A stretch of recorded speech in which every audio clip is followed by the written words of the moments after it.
कभी कभी नए उपासकों से जब वार्ता होती है और वो कृपा करके अपनी दिनचर्या बताते हैं कि हम 6:30 बजे स्नान करते हैं, तब लगता है कि क्या साधना करोगे आप, कोई भी हो। अच्छा, जो गृहस्थ धर्म से युक्त है, बहुत से उनकी सेवाएं हैं गृहस्थी की, चलो अगर वो तो उनकी और भी आश्रय है सेवाएं। अपने जो वैराग्य मार्ग के पथिक हैं, इनको तो एक ही है, केवल भजन, दूसरा कोई। अगर आप किसी भी तरह प्रमाद स्थिति करते हैं और 6:30 बजे तक सोते हैं तो संशय है आपके ब्रह्मचर्य पर, नहीं रह सकते ब्रह्मचर्य। जो शास्त्र और शास्त्रवेत्ता महापुरुषों ने अनुभव किया है, 4 से और 6 बजे के बीच में जो शयन करता है, ब्रह्मचारी हो ही नहीं सकता, ब्रह्मचर्य रह ही नहीं सकता। या तो वो 2 बजे 3 बजे तक भजन किया हो, पूरी रात जग के फिर सोया हो तो चलेगा, वो भजन का आवेश संभालेगा। ये ब्रह्म मुहूर्त का समय और उपासक शयन करे, बहुत बड़ी हानि है। मान लीजिए खूब सत्संग सुनते हैं आप सब जन और बहुत कृपा है आपके ऊपर, लेकिन परिवर्तन नहीं हो रहा भाई। अगर आप 6:30 बजे, तो अच्छा नहीं, बिल्कुल अच्छा नहीं, बिल्कुल अच्छा नहीं। ये दिनचर्या तो बिल्कुल ठीक नहीं। आप लोग सावधान हो, जो भी हो सावधान हो जाइए।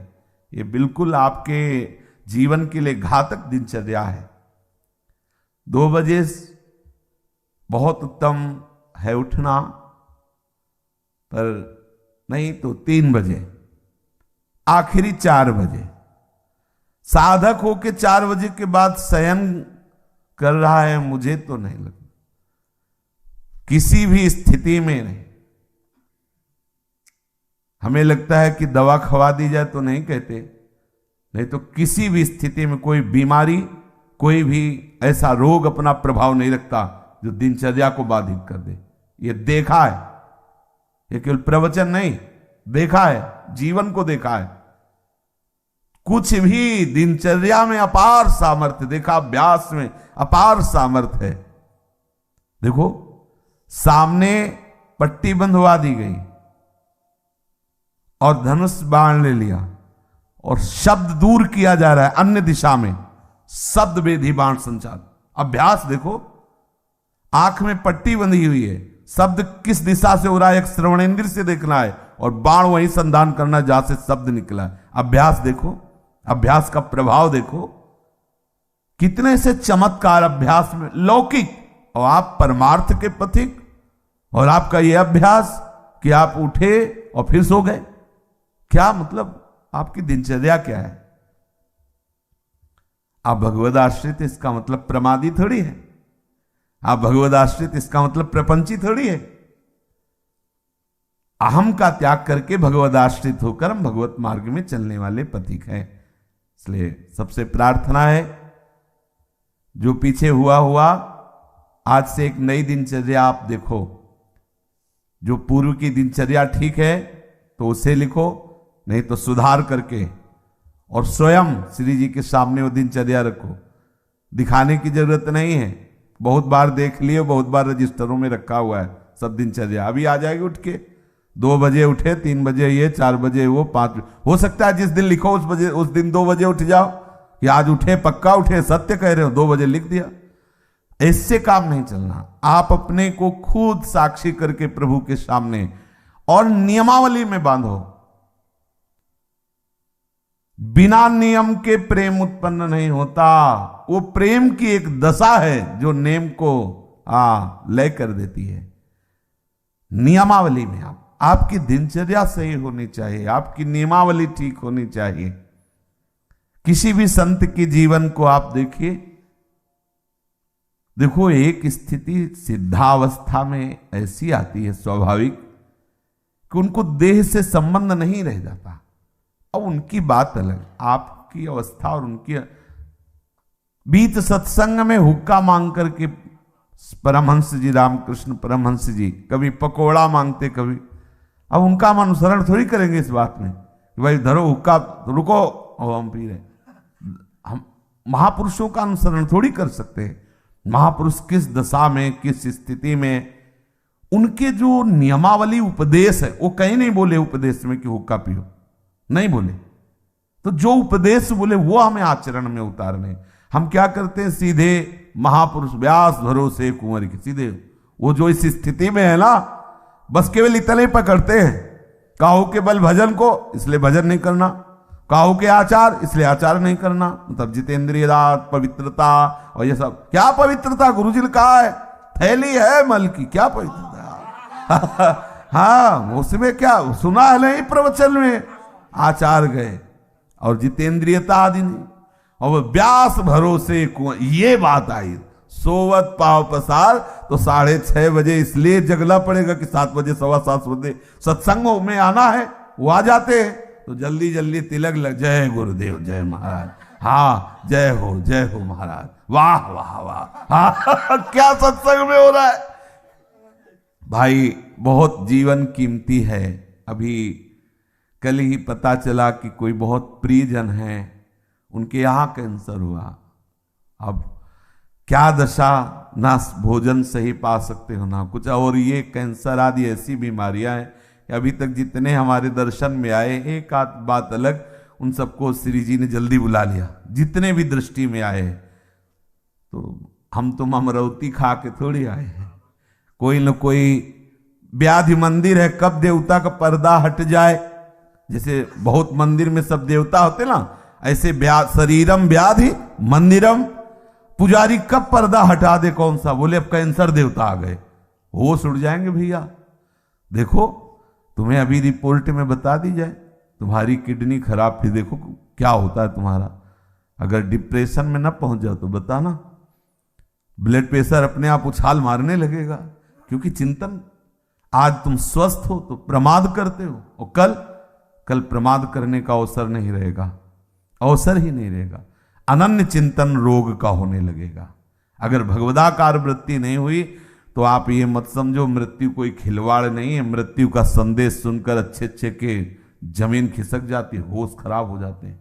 कैंसर, अब न रात में नींद न दिन में चैन, अनन्य चिंतन उसी का शुरू। अब क्या करें, घबराहट, थोड़ी थोड़ी देर में मरना है, तो जो दुकान मकान पति पुत्र परिवार जितना सब भाई वो सब काटने दौड़ता है, ये सब छूट जाएगा।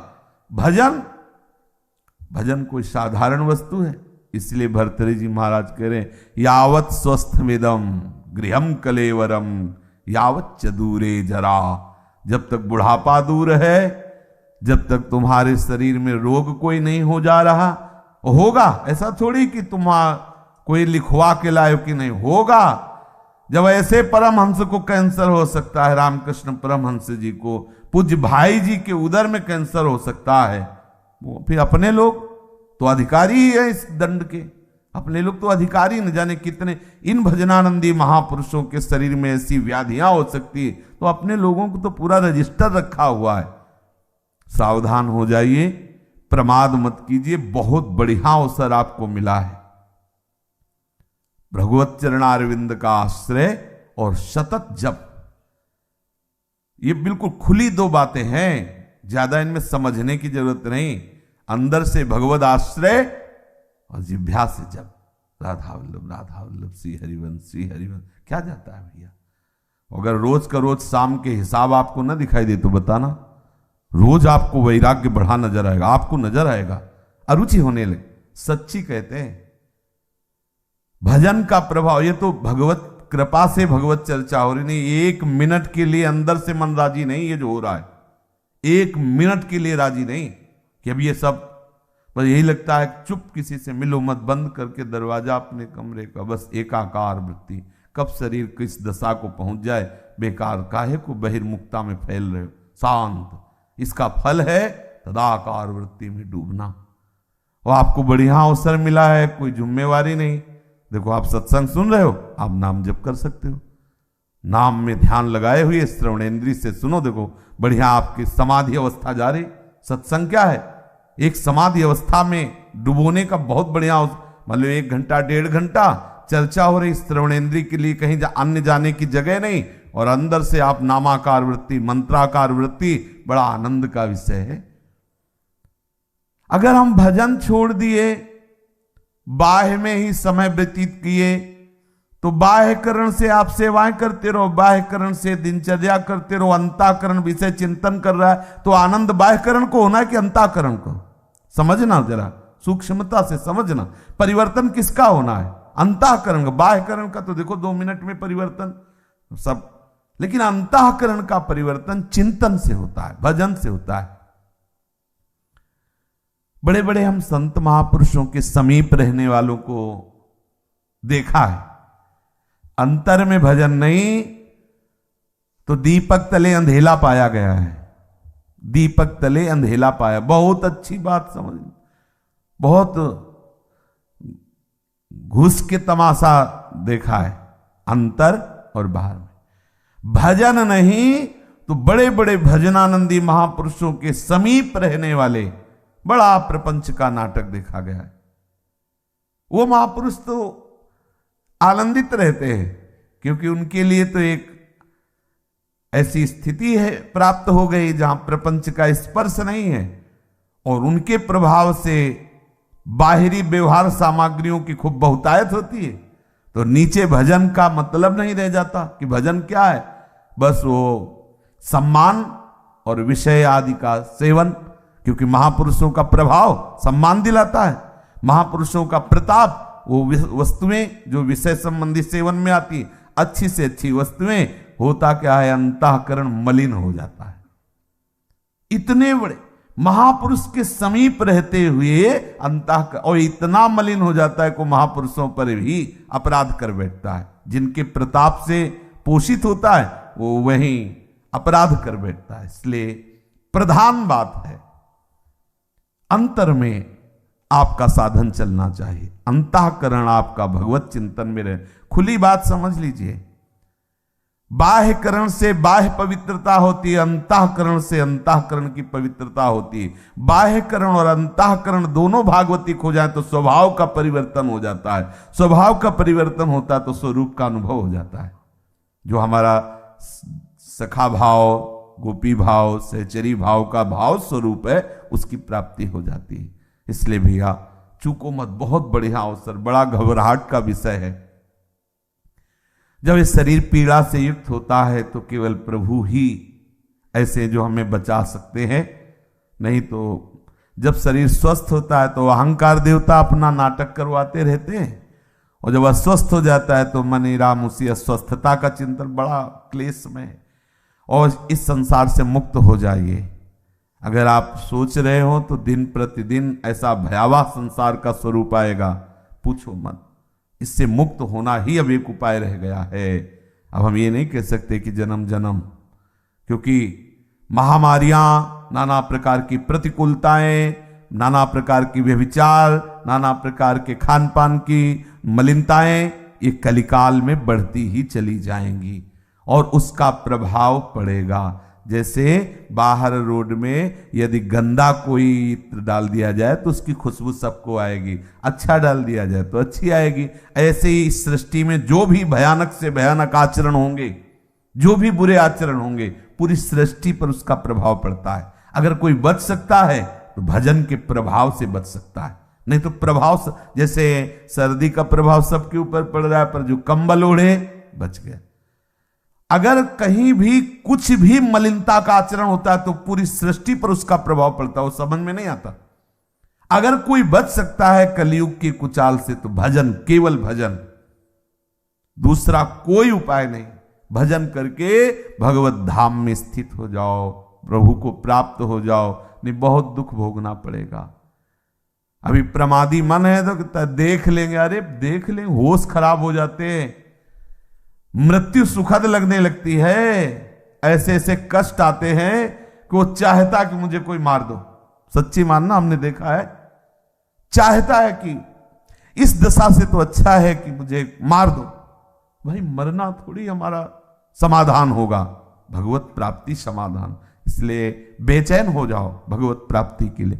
प्रेम की चलो बड़ी ऊंची बात है, लेकिन इतना तो रख लो कि अब प्रभु मुक्त करो इस नरक से, ये नाना प्रकार के क्लेशों से। कितने बंधे इस शरीर में। अरे आप देखो, ज्ञान की बातें चाहे जितनी करो, जब इसकी रिपोर्ट आती है ना तो एक बार चेहरा गिर जाता है किसी का भी हो, जब हाथ में बताई जाती है रिपोर्ट की ये है, एक बार ऐसे क्रिएटिनिन और पोटेशियम, अब डायलिसिस शुरू होगा। हाँ, एक बार तो फिर वो, अरे हम कोई शरीर है क्या, वो जब चिंतन, तब फिर आनंद की अच्छे को। एक बार जब प्रलंबासुर ले गया ना बलराम जी को, तो एक बार वो भी उदास हो गए थे, फिर उनको स्वरूप को फिर घुसा मारा। तो ऐसे साधक प्रहार करता है, अरे किसी भी विकार पर, अरे नहीं नहीं, हम तो प्रभु के आश्रित है, प्रभु के दास है, पर इतना प्रहार करने लायक बन जाओ, आपकी ऐसी मनोवृत्ति भगवदाकार हो कि आप प्रहार कर सको। इसलिए भाई सावधान रहो, ये सुबह 6:30 बजे तक सोना ये ठीक नहीं। आप सो करके सोने को गवा रहे हैं, ये सोने का समय है, सोने का, स्वर्ण का। और क्या बोले, सोने का समय गुरु जी का, खूब सो आनंद से, ऐसा नहीं, ये स्वर्ण समय है, ब्रह्म मुहूर्त खूब ना। हमारे लिए तो हर क्षण ब्रह्म मुहूर्त है, ये तो केवल एक दिनचर्या की लेकर नहीं, हर समय हमारा ब्रह्म मुहूर्त है। हम प्रभु में लगे हुए हैं, इसलिए हर समय प्रेम में प्रभु का चिंतन हो रहा है, हर समय हमारे लिए महामंगल में महापावन है। देखो, आप सबसे प्रार्थना है, बहुत सोच समझ के दिनचर्या बनाएं, और जो दिनचर्या बनाए 10-12 वर्ष उसमें कोई विक्षेप नहीं होना चाहिए। आज गए 5 घंटे यमुना के किनारे बैठ गए, 5 दिन गए ही नहीं, ये रसिकों की दिनचर्या नहीं। ये वृंदावन की उपासना में दिनचर्या एक आपकी नियमावली। या तो आप ऐसी स्थिति में कि 5 दिन आपको शरीर शुद्ध नहीं रही, तो कोई बात नहीं, दिनचर्या का फल मिल गया। आपकी दिनचर्या एक ऐसी होनी चाहिए जो बने तो कम से कम 10-12 वर्ष तो एक रस चलना चाहिए। आज ये, कल वो, फिर परसों बदल गया, फिर अलग दिनचर्याएं रजिस्टर में लिखी रखी रह गई और हमारी कुछ और ही दिनचर्या चल रही। भाई ऐसा मत कीजिए। भगवत मार्ग के पथिक, चाहे आप गृहस्थ हों विरक्त हों, बहुत सोच समझ कर दिनचर्या बनाइए। आप 10 मिनट यदि भजन में बैठते हैं तो ठीक टाइम पर बैठिए, और बहुत काल तक वो समय भजन में दीजिए। कि हम 10 मिनट बैठते हैं तो हम 10-12 वर्ष तक 9 मिनट नहीं होने देंगे, 10 मिनट तो बैठेंगे ही, और हमें मिलेगा तो हम माया से खींच कर और समय बढ़ाते घटने नहीं देंगे। ये दिनचर्या का भाव होता है अपने मन को बांधना। दिनचर्या का मतलब होता है हम अपने मन को संपूर्ण समय के द्वारा इष्ट में फांस रहे, बांध रहे, इस समय ये, इस समय ये, इस समय ये, और उसको नियम पूर्वक बांधना। कभी परिक्रमा चल रही तो कभी कुछ, कभी कुछ, कभी सब बंद, कमरे में पड़े शयन कर, ऐसी नहीं। एक आपके आहार की, विहार की दिनचर्या होनी चाहिए। बहुत अच्छा आहार मिल जाए तो भी एक संयमित, जो आपने आहार नियम लिया उससे ज्यादा नहीं होना चाहिए। ना मिले उस समय के बाद, आपको सच्ची बताए, यदि आपकी दिनचर्या सही है तो समय के बाद आहार करने की इच्छा ही खत्म हो जाती है। अगर आपका समय कि इस समय से इस समय तक आप प्रसाद लेते हैं, अगर नहीं मिले तो उसका चिंतन खत्म, उसकी इच्छा ही खत्म। अब अगले टाइम जब पाते हैं तब फिर आए। बहुत बड़ा नियम में बल होता है। बिना घड़ी के अपने आप नेत्र खुल जाना, दोबारा आलस्य ना आना, शरीर में एक नई स्फूर्ति, अभ्यास में बहुत बड़ी ताकत होती है। अपने लोगों का अभ्यास ही दृढ़ नहीं हो रहा है, नियमावली ही ठीक से नहीं बन रही। दिनचर्या में पता होना चाहिए, ये इस समय तो वो सत्संग में मिलेंगे, इस समय वो परिक्रमा में होंगे, इस समय वो जप में बैठे होंगे, उनका समय है जप का, इस समय तो मौन होंगे, वो बोलेंगे नहीं। साधु की दिनचर्या होती। हमारी क्या दिनचर्या है, इस पर ध्यान दीजिए। एक बार आप ही दिनचर्या बना लीजिए और उसे 10-12 वर्ष तक चलाइए। यह तेरे दिनचर्या बदलिएगा नहीं। माना भागवतिक है, लेकिन इससे मन संयमित नहीं होगा, इससे मन एक रस में नहीं आएगा, और एक रस नहीं हुआ तो फिर जीवत्व बाधा पहुंचाता रहेगा। ये जो जीवत्व है, काम क्रोध लोभ आदि, ये सब फिर परेशान करते रहे, प्रमाद स्थितियां आती रहेंगी। एक रस में बहुत बड़ा बल। जब बुखार और ये सब परेशानियां शरीर में आती तो भी दिनचर्या बाधित नहीं होती। जो अच्छे साधक होते हैं, जिस समय स्नान उसी समय स्नान, जिस समय अपने आप इतना सामर्थ्य होती है। कहीं भी चमत्कार प्रकट हुआ है तो एक जो दिनचर्या पकड़ी गई, दिनचर्या देखो। पूज्य श्री सनातन जी वयोवृद्ध हो गए हैं, परिक्रमा को रोज जाते हैं गिरिराज जी की। गिरिराज जी को पीड़ा होती है उनकी परिक्रमा से कि इतने वयोवृद्ध नंगे पैर। प्रकट हुए श्री लालजू महाराज ठाकुर जी, वो कह रहे हैं कि बाबा अब तुम परिक्रमा मत आया करो, हमारे लिए ही तो सब करते हो, हम बहुत प्रसन्न हैं, वहीं वृंदावन में आप भजन करो।